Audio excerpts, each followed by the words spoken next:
Let's talk about some useful tricks with lists that you will see a lot in Python code. Well, one we have already seen, it is a length function. So let me open my Jupyter notebook. So we already have something in the basket. So if I just wanted to know the length of the basket, I can use the print function and put the basket inside the length function, right?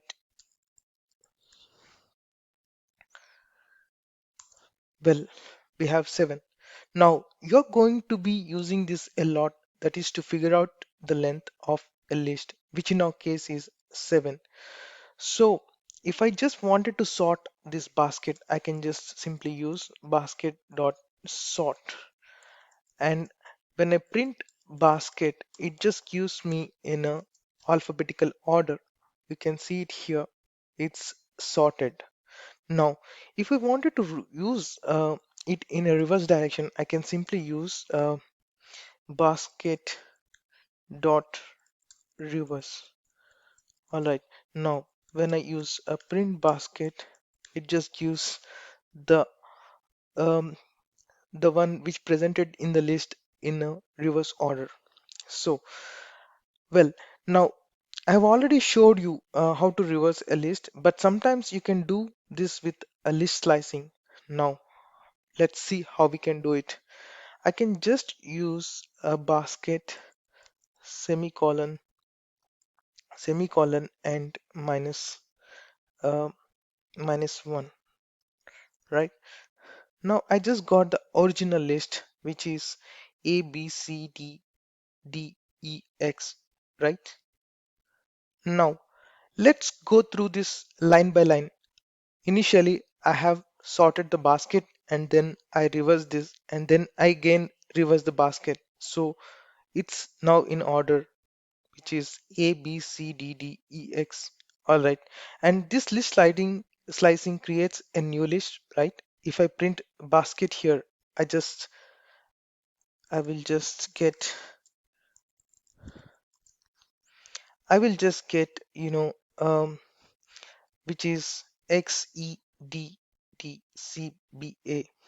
You will see that basket is the reverse version, the last action that we have taken on its versus list slicing that creates a new version.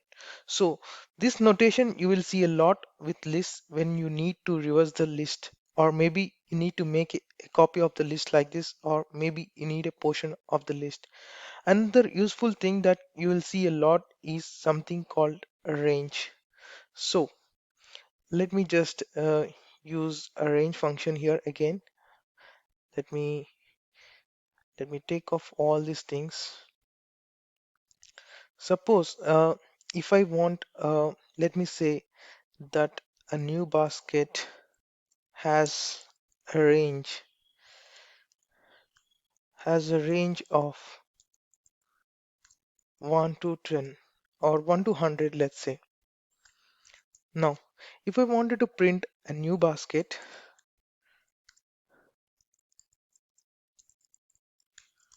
I get a range 1 to 100.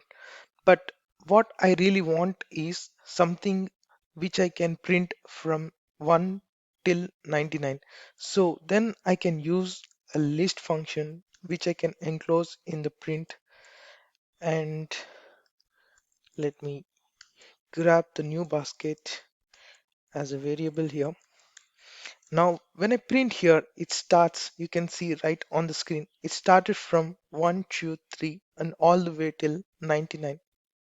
And range is something we'll talk about a lot more, especially when we talk about loops in programming. But this is a great way of you to generate lists really, really quickly, especially a numbered list. Finally, the last common thing that you will see a lot in this idea of dot join. What is this dot join? Let me put here a dot join. Let me just ignore this. I just kept as a syntax here. Join is actually something that works on strings. It's a string method, but it's often used this way. Uh, let me let me cancel all this.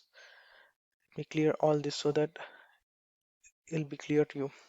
Right, let me take a new sentence here, and I just wanted to put under the quotes. I'll just give some space here, and I just wanted to use a join method here.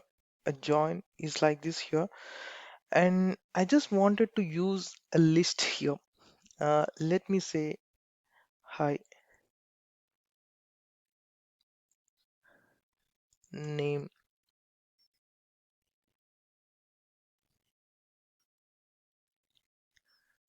my name is Dilip.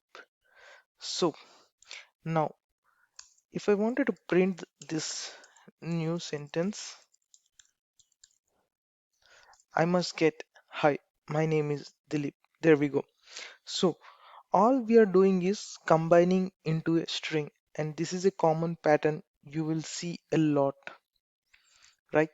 I can also do something like here. If I wanted to put something like an exclamatory mark, if I wanted to, I can just get exclamatory mark between these strings. All right, I will see you in the next one. Bye bye.